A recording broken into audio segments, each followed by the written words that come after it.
बिस्मिल्लाहिर्रहमानिर्रहीम। अल्लाहुम्मा सल्लि अला मुहम्मदिन व अला आलि मुहम्मदिन कमा सल्लैता अला इब्राहीम व अला आलि इब्राहीम इन्नका हमीदुम मजीद।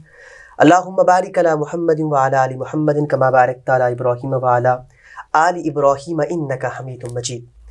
रमज़ानुल मुबारक की खुसूसी नशरियात हमारा रमज़ान जहाँ जहाँ देखी जा रही है वहाँ पे मौजूद तमामी नाज़रीन को और यहाँ पे मौजूद तमामी सामीन को इंतहाई अक़ीदत, मोहब्बत और एहतराम के साथ यासिर हनीफ सईदी का सलाम पहुँचे। अस्सलामु अलैकुम वरहमतुल्लाहि वबरकातुहू। वालेकुम सलाम वरहमतुल्लाहि वबरकातुहू।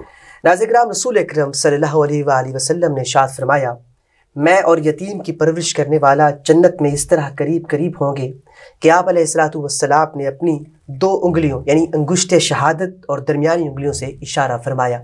अल्लाह के रसूल मोहम्मद मुस्तफ़ा सल्लल्लाहु अलैहि वसल्लम ने इरशाद फरमाया कि जो यतीम की कफ़ालत करता है, जो यतीम के हुकूक की अदायगी करता है, वो जन्नत में मेरे साथ होगा। नाज़िर-ए-किराम, रमज़ानुल मुबारक का बाबरकत महीना चल रहा है। इसमें सबसे ज़्यादा जो अहम दर्स देने के लिए है वो ये है कि हमने यतीमों की परवरिश करनी है, यतीमों की कफ़ालत करनी है।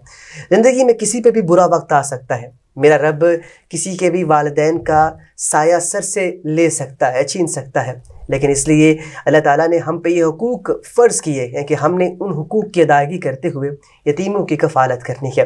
पाकिस्तान के अंदर बहुत से इदारे यतीमों की कफ़ालत के बारे में काम कर रहे हैं, लेकिन इन सब के अंदर जो इम्तियाज़ी ख़ासियत हासिल है वो Al-Khidmat foundation, Al-Khidmat आरफन care home को है।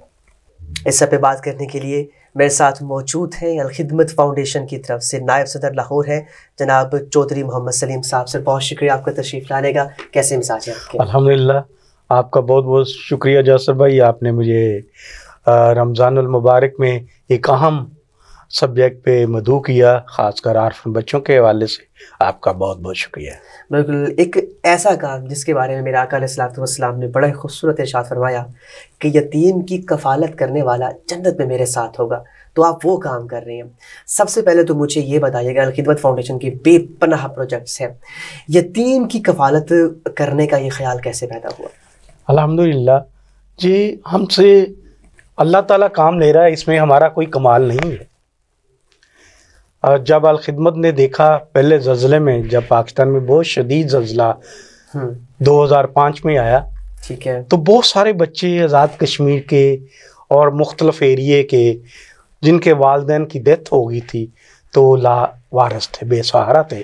उस वक्त अल-खिदमत के चंद लोगों ने सोचा कि इन बच्चों के लिए कोई ना कोई आगोश होम बनाया जाए, हॉस्टल टाइप बनाया जाए, जहाँ बच्चों को जदीद तरीन तलीम के साथ उन्हें परवान चढ़ाया जाए। हम समझते हैं, अल-खिदमत ये समझती है हमारे होते ही वो बच्चे अकेले नहीं हैं। कुरान में, हदीस में जितना इनका जिक्र किया गया है और इस हवाले से कहा गया है कि यतीम बच्चों की परवरिश करो, और इसी हवाले से ये भी कहा गया कि यतीम बच्चे का माल ना खाओ, वो बिल्कुल कहीं भी माफ़ी नहीं है। हम देखते हैं जब भी कोई फैमिली आर्फन होती है कि तो सबसे पहले यतीम बच्चों को दर बदर की ठोकरें खानी पड़ती हैं और उसकी बेवा को घर से निकाल दिया जाता है, जो अल्लाह ताला को बिल्कुल नापसंद है।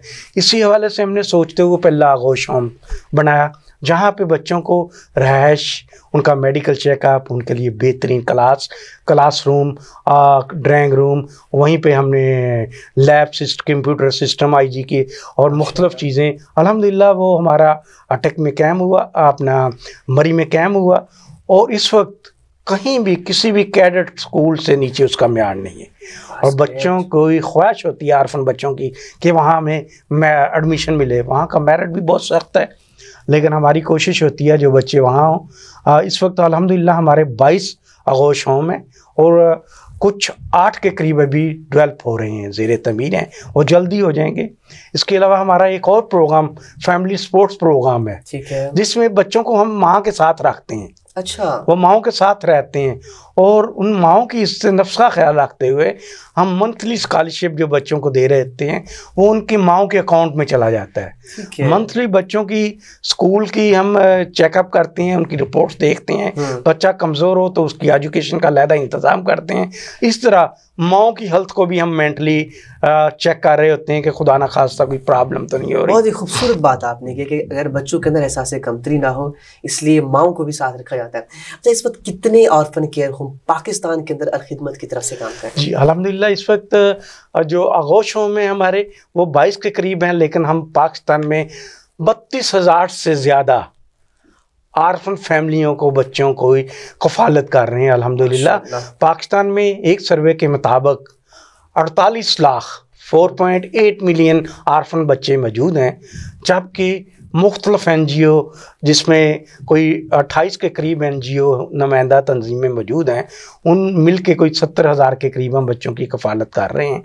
तो उसे आर्फन केयर फोरम का नाम दिया गया है। उसमें अलखिदमत जो है अकेली वो तकरीबन 32,000 बच्चों को और उनकी फैमिलियों की कफ़ालत कर रही है। That's a great thing। अच्छा, इसके साथ साथ एक और सवाल ये पूछना चाहूँगा कि जब भी आपको लगता है कि कोई यतीम बच्चा हो तो खिदमत खुद पहुँचती है या राब्ता करना पड़ता है, ये प्रोसीजर क्या है? क्योंकि बहुत से लोग इस वक्त देख रहे हैं, अगर उनकी आगाही के लिए कि किस तरह वो आप तक रसाई हासिल करें। अल्हम्दुलिल्लाह, जैसे ही हमें पता चलता है, जब हमारे नॉलेज में आता है, जब वो फैमिली हमें अप्रोच करती है, तो उसमें हमें जो रिक्वायरमेंट होती है वो इतनी बड़ी नहीं होती। एक तो हमें चाहिए होता है अपना नादरा का सर्टिफिकेट, डेथ सर्टिफिकेट चाहिए होता है। दूसरा बेवा का शनाख्ती कार्ड चाहिए होता है, और बच्चों के बेफाम चाहिए होते हैं। वो जैसे ही हमारी कमेटी के पास आते हैं, हम सर्वे करते हैं, उन्हें फाइनल बच्चों को करते हैं। बच्चों की उम्रें 5 से 7 साल होनी चाहिए, और फिर हम मैट्रिक तक उन बच्चों को अल्हम्दुलिल्लाह स्कॉलरशिप देते हैं। और उसी दौरान हमारे जो आगोश होम है 22 के करीब, वहाँ जब बच्चों के जिन बच्चों ने एडमिशन लेना होता है, वहाँ भी मेरिट पे वो हॉस्टल की लाइफ में जाके, ताकि खुद इत्मीनान भी आए, वहाँ बच्चों को भेजते हैं। बच्चों को वहाँ पे दुनिया की जदीद तरीन तलीम भी दी जाती है, और उसके साथ साथ दीनी तलीम भी दी जाती है। वहाँ जितने आगोश होम हैं, वहाँ हमारे डॉक्टर मौजूद होते हैं, छोटे बच्चों के लिए आया मौजूद होती है, उनको मेंटली हेल्थ की ट्रेनिंग के लिए मेंटली जो हमारे माहिर नफ्सियात होते हैं, उन डॉक्टरों की टीम मौजूद होती है।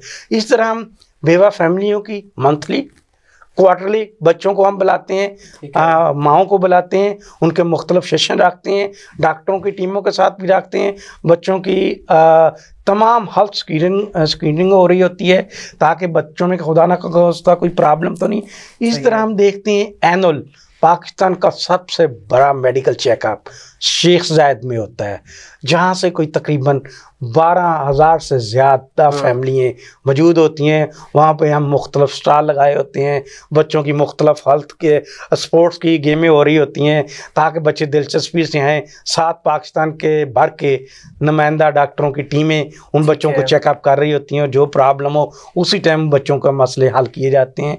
और ख़ासकर माओं के लिए हम मंथली हेल्थ का सबसे ज़्यादा ख्याल रखते हैं, क्योंकि आपको अंदाज़ा ही होगा, जब एक फैमिली बेवा होती है, जब उसका खामन चला जाता है, तो वो फैमिली पे क्या गुजरती है। मैं खुद फर्स्ट ईयर में था, अल्लाह ने मुझे दुनिया की बहुत नेमतें दी हुई थी, लेकिन जब मैं फर्स्ट ईयर में था तो मेरे अपने वालिद साहब की डेथ हो गई थी। तो मुझे इससे ज़्यादा मुझे और क्या एहसास होगा आर्फन फैमिलियों का। मैं खुद उस क्राइसिस से गुजरा हुआ हूँ। अच्छा। उस टाइम तो अलखिदमत का जो यूनिट मौजूद नहीं था, लेकिन अल्लाह ने हमारी माँ को हिम्मत दी, माशरे का मुकाबला किया, और हम इस मकाम पर पहुँचे। आज भी हम उन माओं के लिए भी मेंटल हेल्थ के साथ साथ उनके लिए छोटे छोटे बिजनेस भी तैयार करा के देते हैं, ताकि वो अपने माशरे में बाइज्जत मकाम हासिल करने के लिए वो कारोबार भी कर सकें। मसलन beauty parlour, IT training centre, ठीक है। उसी के साथ साथ हमारी कोशिश होती है छोटी स्मॉल किराने की शॉप, जनरल स्टोर, कपड़ों का कोई बिजनेस करना हो, उसके लिए हम उनके लिए कोशिश कर रहे होते हैं, ताकि माँ भी अपने पैरों पे खड़ी हो और माशरे में बाइज्जत मुकाबला कर सके। बेशक, बिल्कुल, बड़ा खूबसूरत बात की।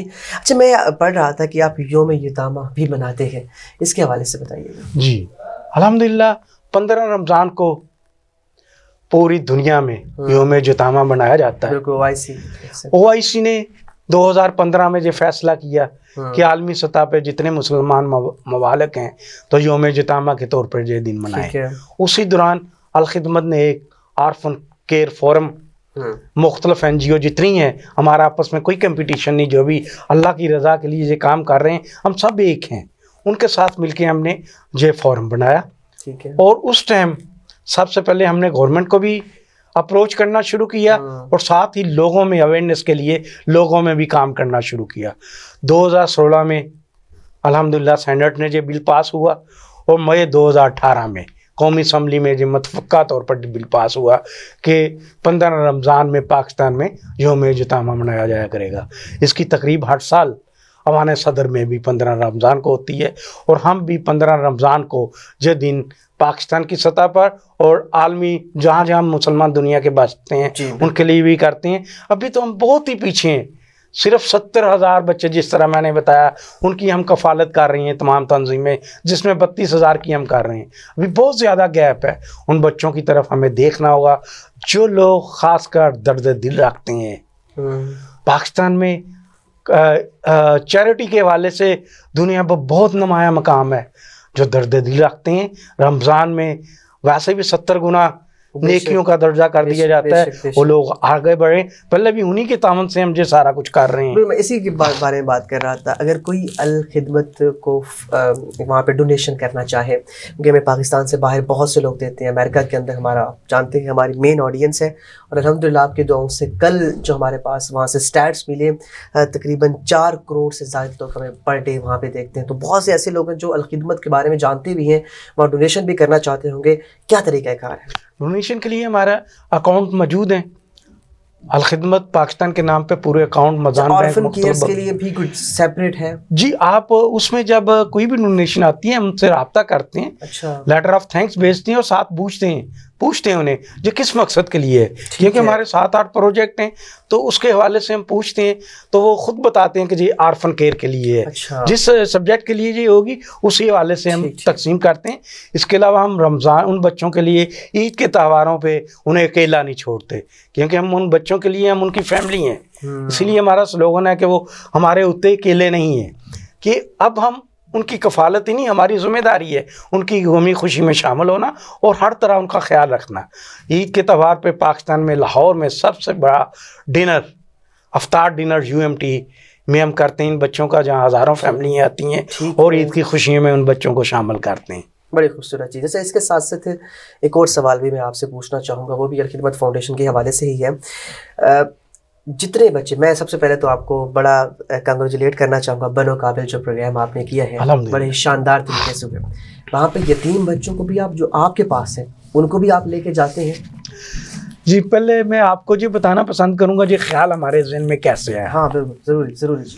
2023 में हम देख रहे थे कि घर के माहौल या मुख्तलिफ मसाइल की वजह से आर्फन बच्चे मैट्रिक के बाद इतनी एजुकेशन में दिलचस्पी नहीं ले रहे। हाँ, ऐसी बात। वैसे तो हमने FSC तक इनका स्कॉलरशिप होता है, उसके लिए जो बच्चे हायर एजुकेशन के लिए जाते हैं उन्हें भी अल्हम्दुलिल्लाह हम अल्फला स्कॉलरशिप दे रहे होते हैं। अच्छा। इसके अलावा दुनिया में अभी आर्फन 2 बच्चे आगोश गुजरावाले के तुर्की में स्कॉलरशिप पे गए हैं। इस तरह मुख्तलिफ हमारे बच्चे डॉक्टर बन रहे हैं, इंजीनियर बन रहे हैं, हम उनकी मुकम्मल सपोर्ट कर रहे होते हैं और उनको ख्याल रख रहे होते हैं। लेकिन जो बच्चे आगे नहीं पढ़ सकते, क्योंकि अल्लाह ने सबको एक जैसा ज़हन नहीं दिया होता, जो बच्चे हम देखते हैं मैट्रिक के बाद बेरोज़गार हो रहे हैं या खुदा न खासा हमारा जो माशरा मंशियात की तरफ जा रहा है या बाकी तरफ जा रहा है, तो उन बच्चों के लिए पॉजिटिव एक्सरसाइज क्या हो। तो उन बच्चों के लिए हमने सोचा कि इनके लिए कोई ट्रेनिंग सेंटर खोल लें। इनको कोई आजकल IT का दौर है, उन बच्चों को हम IT के लिए लेके आएँ और उनके लिए हम सोचें कि इन्हें कौन कौन सी ट्रेनिंग दी जाए। फिर बच्चों के लिए हमने छोटे छोटे कोर्स शुरू करवाए, जिसमें हमने ख़वातीन के लिए सिलाई कढ़ाई, फ़ोटोशूट, मुख्तलिफ IT के और डिज़ाइन, इस तरह ग्राफिंग डिज़ाइनिंग और कंप्यूटर स्किलिंग और मुख्तलिफ स्किल देने के लिए हमने उन बच्चों को अपने जो हमारा ऑफिस है वहाँ एक क्लासरूम बनाया। 2-3 बैच हमने 1 साल के अंदर वहाँ बच्चे निकाले, वो इंतहाई ज़िंदगी में कामयाब होना शुरू हुए। उसके बाद अल खिदमत ने सोचा, हमारा कराची में सबसे पहले बनो काबिल प्रोग्राम शुरू हुआ, उसी के दौरान हमने लाहौर में सोचा कि नौजवानों को डिग्रियाँ तो तमाम यूनिवर्सिटियाँ देती हैं, वो डिग्री का एक कागज़ है, स्किल नहीं है। बच्चे बेरोज़गार हो रहे हैं, 16 साल और 18 साल की एजुकेशन के बाद भी, और बच्चे बेरोज़गार हो रहे हैं, तो माशरे में नेगेटिव एक्टिविटीज बढ़ रही हैं, बिल्कुल। जराइम बढ़ रहे हैं, तो उन बच्चों को पॉजिटिव किस तरह से लेके आए। फिर हमने बच्चों के लिए IT ट्रेनिंग सेंटर खोलना शुरू किया। अच्छा। इस वक्त अल्हम्दुलिल्लाह 50,000 से ज़्यादा नौजवानों को हम IT की ट्रेनिंग दे चुके हुए हैं। बिल्कुल, मैं देख रहा था, मुझे बहुत अच्छा लगा कि इस तरह की एक्टिविटीज़ होनी चाहिए। अल्हम्दुलिल्लाह, बल्कि जो बच्चे टॉप करते हैं उन कोर्सेज में, उन्हें हम फ्री कंप्यूटर भी दे रहे हैं। अच्छा। लैपटॉप भी दे रहे हैं। इसके अलावा भी हमने देखा है कि इन्हीं स्किल में बच्चे जो कामयाब हो रहे हैं, उन्हें अगर वो फोटोग्राफी में जाना चाहते हैं, उन्हें कैमरे की ज़रूरत है, मोबाइल की ज़रूरत है, लैपटॉप की ज़रूरत है, कंप्यूटर की ज़रूरत है, ख़वातीन को सिलाई मशीनें की ज़रूरत है, घर छोटे छोटे प्रोजेक्ट लगाने की ज़रूरत है, तो हम उन्हें फ्री बलासूद कर्ज़े फराहम करते हैं। बिल्कुल जी। यहाँ पे एक और चीज़ मैं देख रहा था, इस पे भी आपको अप्रिशिएट करना चाहूँगा कि आप न सिर्फ पाकिस्तान के अंदर मौजूद जो तमाम का ख्याल रखा, बल्कि मैं फ़लस्तीन के बच्चों का भी आपने ख्याल रखा। इसके बारे में बताइए। अल्हम्दुलिल्लाह, जब गज़ा में जो सूरत हाल हुई तो सबसे पहले अलखिदमत बाहर निकली। बिल्कुल। और अभी तक 3 अरब से ज़्यादा वहाँ पर इमदादी रकूम भिजवाई जा चुकी हैं किसी न किसी मद में। और वो भी अल्हम्दुलिल्लाह, क्योंकि हमारी तुर्की में मुख्तलिफ जगह पे टीमें मौजूद थी किसी न किसी NGO की सूरत में, तो वहाँ से हमारे लिए ईजी था। तो अल्हम्दुलिल्लाह, यही कौम, पाकिस्तानी कौम जो चैरिटी में नंबर 1 है, हमारा उन्होंने ये ख्याल रखते हुए हम पे इत्माद किया और वही रकूम हमने वहाँ भेजी। और मेडिकल के कोई 200 के करीब स्टूडेंट को हमने वेलकम कहा गवर्नमेंट ऑफ पाकिस्तान के साथ मिलके। उन बच्चों को मेडिकल की तालीम हम दे रहे हैं, जहाँ वो बच्चे तकरीबन 250 के करीब आ चुके हुए हैं, जो इस्लामाबाद, लाहौर, मुख्तलिफ और मेडिकल कॉलेज में दाखिल हो रहे हैं। उनकी मुकम्मल कफ़ालत की ज़िम्मेदारी हमारी है। इससे पहले भी जो पाकिस्तान में फ़लस्तीन के जितने बच्चे पढ़ रहे थे, क्योंकि उनके स्कॉलरशिप या बाहर वालिदैन ने रकमें भेजनी, क्योंकि वो ज़िंदगी के जिस मोड़ से गुजर रहे थे, वहाँ तो ये मुमकिन ही नहीं था कि वो पाकिस्तान में किसी तरीके से उन्हें रकूम भेज सकें। तो उन बच्चों की कफ़ालत उसी दिन से हमने शुरू कर दी थी। इस वक्त तकरीबन जो पाकिस्तान में जितने फ़लस्तीन बच्चे हैं, उनकी कफ़ालत हम अल्हम्दुलिल्लाह कर रहे हैं। और ये सारा कुछ अल्लाह की रज़ा से, बिल्कुल अल्लाह की रज़ा हासिल करने के लिए। और इस वक्त अल्हम्दुलिल्लाह अल खिदमत दुनिया की तीसरी सबसे बड़ी NGO है। दुनिया में कहीं भी कोई मसला हो, तुर्की में ज़ल्ज़ला हो, फ़लस्तीन में ये प्रॉब्लम चल रही हो, और किसी भी जगह कोई प्रॉब्लम हो, तो अल खिदमत सबसे आगे इसके रज़ाकार लाखों आप दिन रात मेहनत कर रहे होते हैं। आपने कोरोना में देखा होगा, कोरोना की जब वबा फैली, फैमिली अपने रिश्तेदार, माँ बाप, बच्चों को साथ छोड़ रहे थे, क़यामत का समा था। उस वक्त अल्हम्दुलिल्लाह अल खिदमत के रज़ाकार निकले और उनकी दिन रात मेहनत काम किया, और हमारे डॉक्टरों की टीम और मुख्तलिफ रज़ाकार शहीद भी हुए।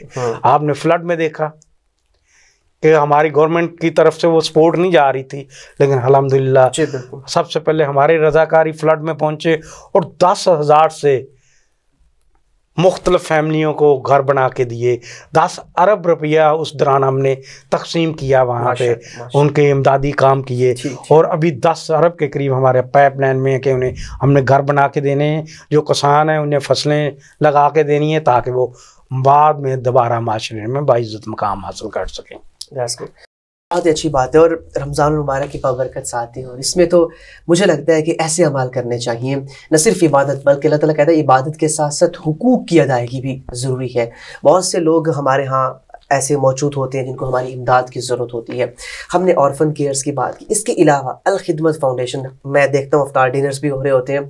जो लोग बेसहारा हैं, जो जिन लोगों के पास अच्छा कमा नहीं सकते, जो बेआसरा हैं, उनके लिए अल खिदमत ख़ास तौर पर रमज़ान में क्या करती है? जी, हम रमज़ान में हम उन पहले फैमिलियों का सर्वे कर लिया जाता है, ऑर्फन फैमिलियों को अलहदा, जो गरीब, बेसहारा और नदार लोग जो माशरे में कमज़ोर हैं और जिनका उन्हें रमज़ान में अच्छा रमज़ान और ईद की खुशियों में शामिल करने के लिए उनके लिए स्पेशल हम रमज़ान फूड आपका इंतज़ाम करते हैं। जहाँ रमज़ान पैकेज दिया जाता है, जिसमें 1 माह का मुकम्मल रमज़ान का राशन मौजूद होता है, जिसमें 20 किलो आटा, घी, चावल, चीनी, जामे शीरी, खजूर, दालें, हर चीज़ मुकम्मल एक पैकेज होता है, जिसमें एक पूरी फैमिली अल्हम्दुलिल्लाह आराम से अपना गुजारा करती है। और उन लोगों की इस्ते नफ्स का ख्याल रख के हम उनके घरों में रात के अंधेरे में तकसीम करते हैं। इस तरह हमने कोरोना में किया था, क्योंकि कोरोना में जब इंडस्ट्री बंद होना शुरू हुई, बहुत सारे लोग बेरोजगार होना शुरू हुए। इसके लिए पहले आप लिस्टें बनाते हैं कि कौन से लोग हैं जिनको पहुंचाना लाजमी है, इस तरह से किस किस कौन कौन सा हकदार है, क्योंकि वो खुद तो अगर रिप्लाई नहीं, आप राब्ता नहीं करें तो आपका क्या जरिया होगा? जी, हम यही लिस्टें बनाते हैं। अच्छा। हमारी टीम अल्हम्दुलिल्लाह, हमारा नेटवर्क पूरे पाकिस्तान में 171 अजला में मौजूद है और बहुत स्ट्रांग नेटवर्क है। हमारे जितने ओहदेदार हैं जो फी सबिलिल्लाह काम कर रहे होते हैं। अच्छा। और अल्लाह की रजा के लिए कर रहे होते हैं, वो फिर लिस्टें हर जगह पे लिस्टें बनती हैं कि बहुत ज़्यादा कौन मजबूर है और जो किस लेवल पे मजबूर है, तो उन्हें कुछ नहीं बताया जाता, उनके इस नफ्स ख्याल रखते हुए घर में उनके लिए राशन तकसीम किया जाता है। इस तरह हम शादियों का इंतज़ाम करते हैं। जो फैमिलियाँ गरीब हैं, जो शादियों का खर्च नहीं उठा सकती, उनके लिए जहेज़ का इंतज़ाम, उनकी फैमिलियों के लिए खाने का इंतज़ाम, इज्तिमाई तौर पर शादियों का इंतज़ाम किया जाता है ताकि वो कामयाब ज़िंदगी की तरफ आएँ। स्पेशल आर्फन फैमिलियों को तो ईद के मौक़ों के अलावा हर वक्त हम उनका ख्याल रख रहे होते हैं कि वो बच्चे हमारे बच्चे हैं, वो हर हालत में माशरे में बाइज़्ज़त मकाम हासिल करें और उनकी माएँ फ़ख्र से सर बुलंद करें और वो हमारे रज़ाकार होते हैं। ये सारा कुछ अल्हम्दुलिल्लाह इसीलिए मुमकिन होता है कि पाकिस्तानी कौम दर्द दिल रखने वाली है। जो हमारे डोनर हजरात हैं जिन्हें अल्लाह ने दिया होता है, वो दिल खोल कर इत्माद करके हमारे साथ चल रहे होते हैं। और हमारी भी कोशिश होती है कि जो हम मानते हैं, हम अमानत कुनंदा हैं, जो मानते हैं हमें मिली हुई हैं, वो वहाँ तक पहुँचाई जाएँ जिसके लिए उन्होंने हमें दी हैं। अल्लाह का शुक्र है, अल्हम्दुलिल्लाह इसमें हम कामयाब हो रहे हैं, जो सब अल्लाह की तरफ से हो। बेशक। नाज़रीन किराम, यहाँ पे एक और चीज़ इंपॉर्टेंट है, यहाँ पे अर्ज़ करना चाहूँगा, क्योंकि हमारे यहाँ कई ऐसी जगह हैं जहाँ पे यतीमों के साथ बुरा सलूक किया जाता है, घर के अंदर काम करवाया जाता है, उनको मज़ीद अज़ियतों से भी उनको सरशार किया जाता है। रसूल अकरम सल्लल्लाहु अलैहि वसल्लम की हदीस है कि हज़रत सैयदना अबू हुरैरा रज़ियल्लाहु तआला अन्हु इरशाद फरमाते हैं कि मुसलमानों में बदतरीन घर वो है जिसमें कोई यतीम हो और उसके साथ बुरा सलूक किया जाता होगा। इस पे आखिर में क्या कहना चाहेंगे कि ठीक है, कुछ बहुत से लोग ऐसे जो खिदमत तक नहीं पहुँच सकते, क्योंकि एक तंजीम इतना काम नहीं कर सकती, तो एज इंडिविजुअली लाखों देखने वाले हैं, जहाँ जहाँ उन्हें यतीम मिलता है उसके साथ किस तरह का सलूक करना चाहिए? अल्हम्दुलिल्लाह, जहाँ जहाँ उन्हें यतीम मिलता है, हम यतीम को यतीम नहीं कहते। सबसे पहले तो आर्फन को हम बाहिम्मत बच्चा कहते हैं, वो क्योंकि सबसे ज़्यादा बाहिम्मत होते हैं, और उनकी माओं को भी बाहिम्मत माएँ कहते हैं। वो सबसे सख्त दुनिया का और माशरे का मुकाबला और मुश्किल तरीन सवालात का मुकाबला कर रही होती हैं। हमारा क्योंकि हमारी फैमिली ही उनसे नौकरों जैसा सलूक, कल तक जो बहुत गाड़ियों में चल रहे होते हैं, माशरे में बेइज्जत होते हैं, वालिद की डेथ के बाद वो अंतहाई नीचे आ जाते हैं। हमारा माशरा उन्हें अच्छा नहीं समझ रहा होता है, उनके वालिदैन ही उनकी जायदाद पे नज़र लगा के बैठे होते हैं। हालांकि अल्लाह के यहाँ हकूकुल्लाह माफ़ हैं, हो सकते हैं माफ़ी अल्लाह ताला दे सकता है, हकूकुल बात की नहीं। और यतीम के हवाले से तो अंतहाई ज़्यादा सख्त है कि उस तक उसकी जितनी जायदाद है उसका ख्याल रखा जाए, यतीम के हाथ पर सर रखा जाए। जहाँ जहाँ यतीम मौजूद है पाकिस्तान में, हमारी अपील है कि वो हमारे साथ उन बच्चों का राब्ता कराया जा सके ताकि हम उनके काम आ सकें। और इसी तरह जो डिसेबल लोग हैं, ख़ासकर पाकिस्तान में हमारा ऐलान है, कोई भी डिसेबल लोग, ख़ासकर पैरों से जो डिसेबल है, उसे व्हील चेयर की ज़रूरत हो तो हम चाहते हैं उसे व्हील चेयर हमारी तरफ से मुहैया की जाए। जो पूरे पाकिस्तान में के लिए है कि जहाँ भी कोई व्हील चेयर वाला है वो हमारे साथ अलखिदमत के साथ राब्ता करे। सर, बहुत शुक्रिया आपका तशरीफ़ लाने का। और नाज़रीन किराम, ये हमारे लिए बाइस फ़ख्र है कि हम ऐसे मेहमानों को बुलाते हैं जो सिर्फ़ मुआशरे के अंदर लोगों की खिदमत करते हुए नज़र आ रहे हैं। ज़िंदगी का मकसद और उनके काम आना, और ये एक ऐसा मकसद है, मैं समझता हूँ ये मकसद हयात है। इबादत के लिए रमज़ान में ढेर सारी इबादत कीजिए, अल्लाह ने इबादत करने के हम पे फ़र्ज़ की है, फ़रिश्ते भी बनाए हैं। लेकिन जो फ़र्क है वो ये है कि इंसान जो है वो इंसानियत का दर्द रखता है, इंसानियत का हमदर्द होता है। बहुत शुक्रिया एक मरतबा फिर से। इंशाअल्लाह एक वक्त आएगा, इंशाअल्लाह हम मज़ीद इस पर प्रोग्राम्स करेंगे, खिदमत के लिए हमारे बाइस फ़ख्र होगा और हमारी रमज़ान ट्रांसमिशन की ये शान होगी। नाज़रीन किराम, ये थी आज की रमज़ान अल मुबारक की खुसूसी नशरियात। अपने मेज़बान मोहम्मद यासिर हनीफ को इजाज़त दीजिए, अल्लाह ने के बाद। हमारा रमज़ान, हमारा रमज़ान।